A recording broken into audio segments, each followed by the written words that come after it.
Who was the Count Saint-Germain? The question seems simple enough, yet it has echoed through the corridors of European history for nearly 300 years without a satisfactory answer. He appeared, as if from nowhere, in the salons of the 18th century. He possessed a dazzling array of talents and a personal charm that captivated kings and philosophers alike. He was known as Der Wondermann, the Wonder Man. This was not a title given lightly.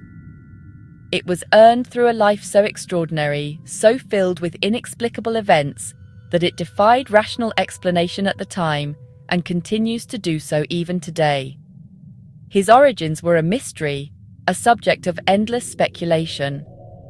A lost prince of Transylvania? The illegitimate son of a Spanish queen? Or something else entirely? He would speak of conversations with figures dead for centuries, as if he had been there. He seemed to possess a bottomless purse, yet had no known source of income. He moved through the highest echelons of society, a perfectly formed gentleman, yet he had no family, no past, and, most strangely, no discernible age. The mystery deepens with his name. Saint-Germain was almost certainly a pseudonym, one of many. He was the Marquis de Montferrat, the Comte de Bellemare, the Chevalier Schooning, and a dozen other aliases. A chameleon, adapting his identity to his surroundings, yet always cloaked in ancient knowledge. His presence was so commanding that few dared question him. Instead, they whispered, piecing together a man already half legend. The sheer breadth of the Count's abilities was, by all accounts, staggering. It was this range that opened the doors to Europe's most exclusive circles. Languages were no barrier to him. French, German, English, Italian, Spanish, Portuguese, and more besides, Russian, Dutch, Swedish. He displayed scholarly command of Latin, Greek, Sanskrit, and Chaldean.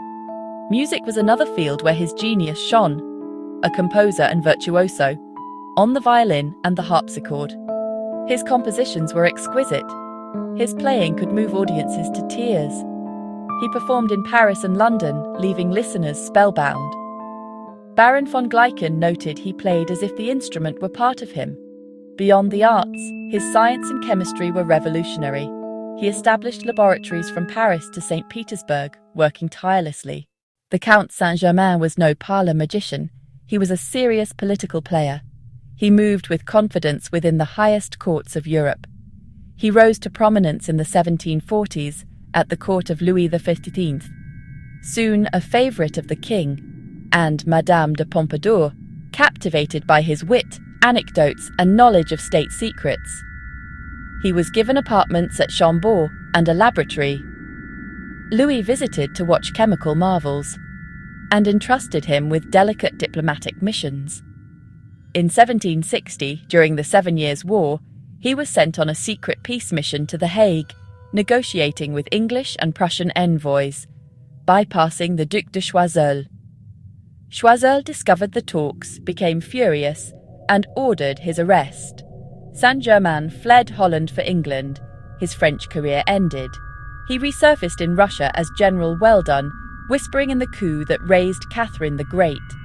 He advised princes and kings on alchemy, masonry, statecraft, strategy, a political ghost flitting through the century. While his public life was diplomacy and high culture, his private pursuits drew far more sensational whispers. Foremost, that he was a master alchemist, a practitioner of transmutation. He showed astonishing gems, claiming they were his own work, fusing small diamonds into a perfect stone. A feat considered impossible then and now. These demonstrations were not for profit, but to prove mastery over matter. The most persistent rumour, he had discovered the elixir of life. He never seemed to age beyond 40. The Countess von Georgi met him in Venice in 1710, again 50 years later, unchanged. Abstemious, he rarely ate in public. Some thought his regimen preserved youth. He spoke with unsettling familiarity of distant events. He even joked he had been at Cana, and that the wine he made wasn't that good. Listeners were speechless. Voltaire, the great skeptic, wrote of a man who knows everything and who never dies.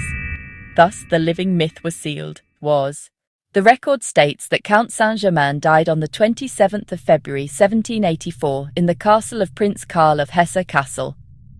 He was buried, the register signed. For any ordinary man, the end. For him, it was the beginning of a posthumous legend. Soon, sightings spread across Europe, detailed accounts by credible individuals. In 1785, he was allegedly seen with Anton Mesmer. Records list him as a delegate with Louis-Claude de Saint-Martin. The Comtesse d'Adhémar swore he warned her on the eve of the Bastille of catastrophe and royal tragedy. Madame Blavatsky later claimed he was not dead but a master of ancient wisdom, a hidden hand guiding history. In the 20th century, he became an ascended master, dispensing wisdom and spiritual energy.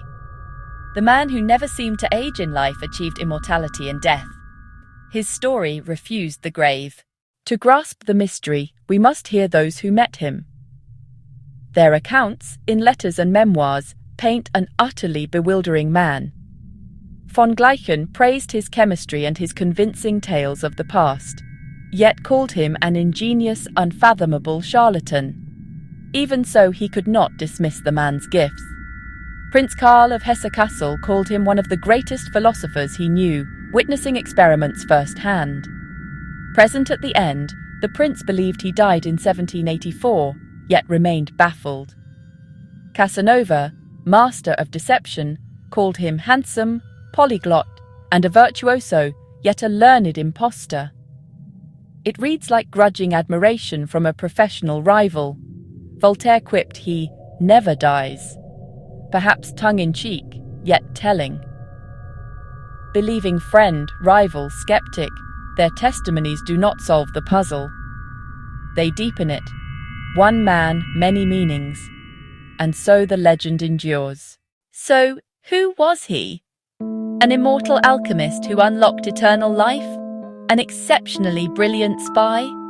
A genius con artist playing Europe for amusement or purpose? Or simply a man of extraordinary natural talents? After 2 centuries, the answer remains out of reach. No birth certificate, no verifiable family tree, no single piece of evidence to anchor him. If a charlatan, whence came his chemistry, his music, his languages? How did he sustain deception under constant scrutiny?